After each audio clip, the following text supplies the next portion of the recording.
হয়নি। 2020 সালের পরে নোটিফিকেশন নেই। 2020 সালে যে নোটিফিকেশন হয়েছে সেখানে 1650 এখনো নন জয়েনিং সিট আছে।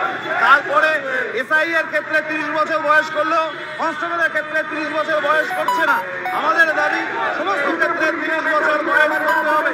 এবং আরটিআই করে জানা গেছে যে এই মুহূর্তে পশ্চিমবঙ্গে 32,000 শূন্য পদ আছে কনস্টেবলের পশ্চিমবঙ্গ পুলিশ। এছাড়া কলকাতা পুলিশ আছে, এসআই আছে, সমস্ত জায়গায় ব্যাপক ভ্যাকেন্সি, প্রায় 60,000 ভ্যাকেন্সি আছে। তাদের দ্রুত নিয়োগ করতে হবে।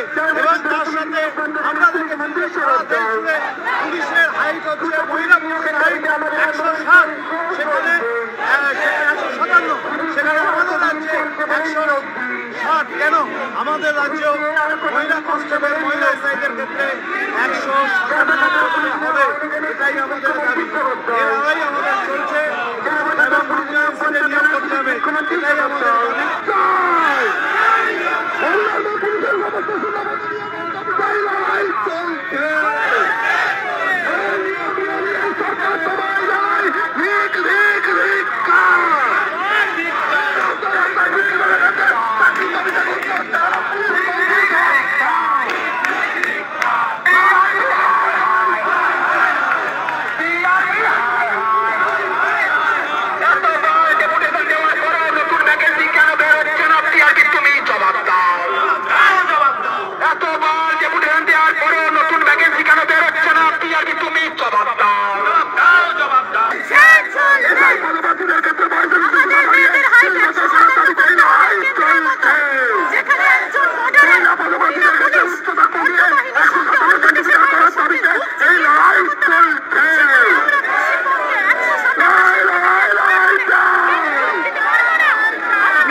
এই লড়াই চলছে।